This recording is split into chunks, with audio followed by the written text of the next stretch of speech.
Thank you, Günther. Dear colleagues, in this very short presentation, I would like to summarize our experience with stem cell transplantation for autoimmune disease with a special focus on immune monitoring. I have nothing to disclose.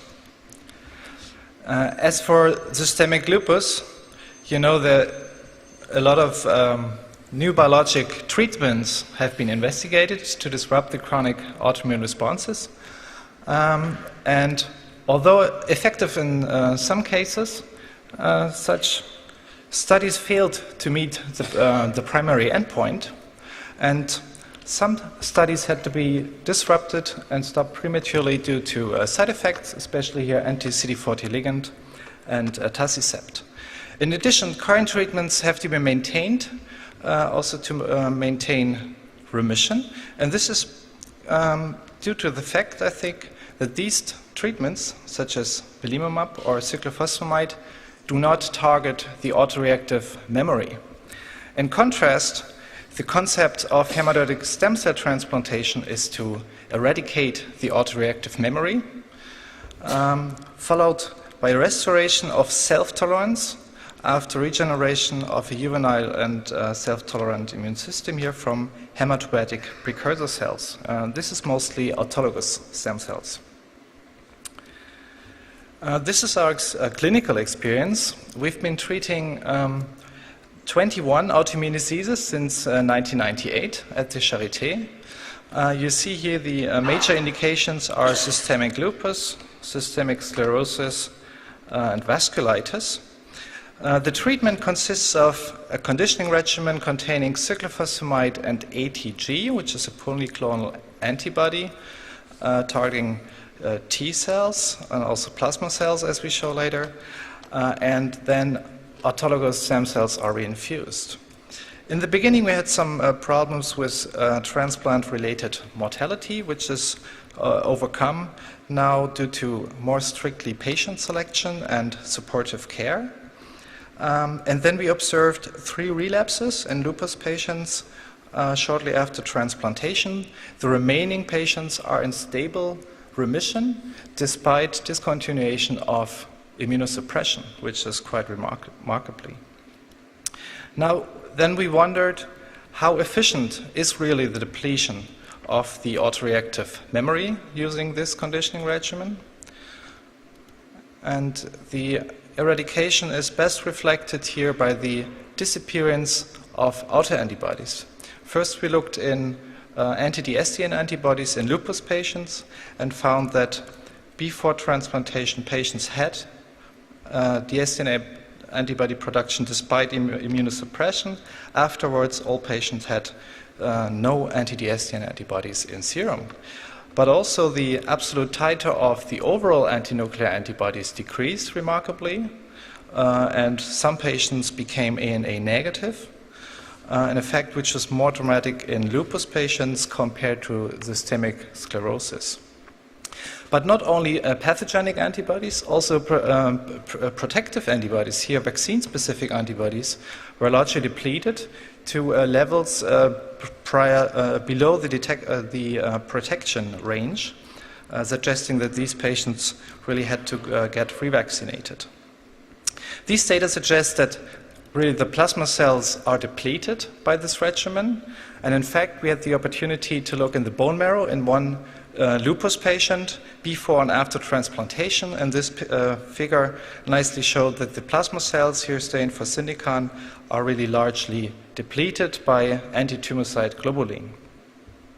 So these data show really eradication of the autoreactive memory, but what is the recurring immune system looking like? Is it really a juvenile and self-tolerant? To investigate this, we had a look at peripheral blood T cells first with flow cytometry and analyzed T cells with respect to CD45RA and RO expression analysis. And as you know, these resemble naive and memory T cells. And consistent with previous papers, we found that there's an initial increase in memory T cells, followed by rapid expansion and production of naive T cells, or let's say T cells with a naive phenotype. And now the question really was, are these T cells with this naive phenotype, are these T cells resembling recent thymic emigrants, or rather naive T cells that have been proliferated in the periphery? And to dissect those two compartments, we used CD31 as a surrogate marker for recent thymic emigrants. This marker has been identified by Andreas Thiel from our institute and is present on T cells when they directly come from the thymus, and this marker is lost like T cell receptor excision circles upon proliferation.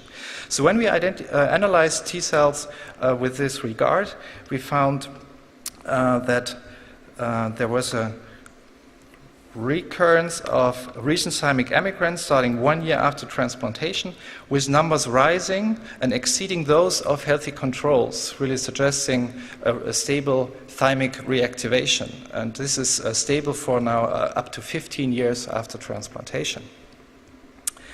Likewise, we analyzed recurring T regulatory T cells. Here we used FOXP3 Helios positive Tregs and analyzed the co-expression for CD31 and RA. And in healthy controls, as suspected, there's a decrease over age of the co-expression of these markers due to thymic involution. When we analyzed lupus patients on a conventional therapy, there's decreased level of these antigens on the cells, as well as thymectomized patients due to the low output condition. But lupus patients after hematopoietic stem cell transplantation had significantly higher levels of CD31 and RA, suggesting a recent thymic origin of these cells. In addition, we looked at the B cell reconstitution, especially here in lupus patients. You know that there is an hyperactivity of B cells and especially memory B cells. And there's also an expansion of peripheral blood plasmablasts, shown here as an example in one lupus patient before and at various time points after transplantation. You see that the expansion of plasmablasts completely normalized after transplantation, whereas the B cell compartment was mainly filled with naive B cells. And in absolute numbers, you see there's a rapid increase starting from 1 to 2 years, and like T cells, with numbers exceeding those of healthy controls, age-matched controls, one has to say. So in summary, we can say that immunoablation followed by autologous stem cell transplantation is associated with the eradication of a pathogenic immunologic memory, which is reflected by the reduction of autoantibodies and protective antibodies and depletion of specific T cells.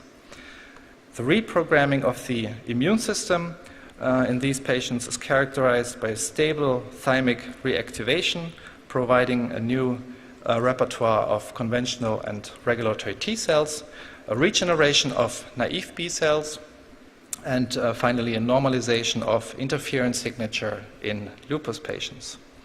So immune reset is associated with remissions in these chronic autoimmune diseases that are maintained for up to 18 years now. Even remarkably, this is in the absence of maintenance therapy.